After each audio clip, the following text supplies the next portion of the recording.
Nagnakaw pala kami ng mga gulay para dalhin sa aming mga bahay. Ay, kumuha pala ng gulay para ito kasi yung mga gulay na hindi na kinuha nila kasi junk na daw ito. Kaya kunin naman ito kasi kami na magkakain ito. Wow, sarap nito mga chikoy. Wow.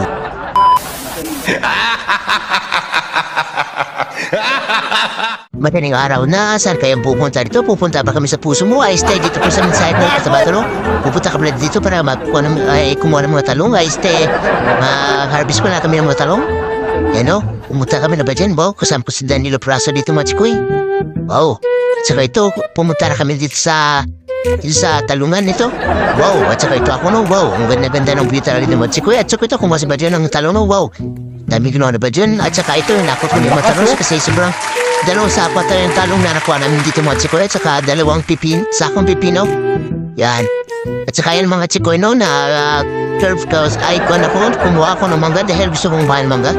Sobrang laki dito mga chikoy kasi nito ka ng Chicago pa to, ka ng hilog talaga ito mga dito. 1 hour later.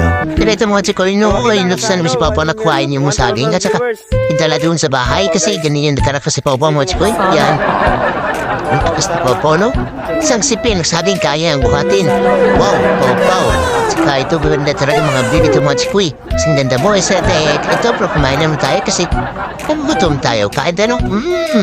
Sobrang sarap ito, wow.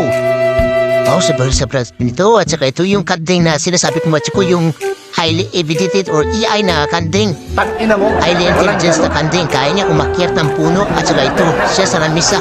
Umakyat na siya ng lamisa na mag-isa. Oh, grabe na kanding to. Saka ito mga chikoy, salamat sa panonood, no? Thank you, bye-bye.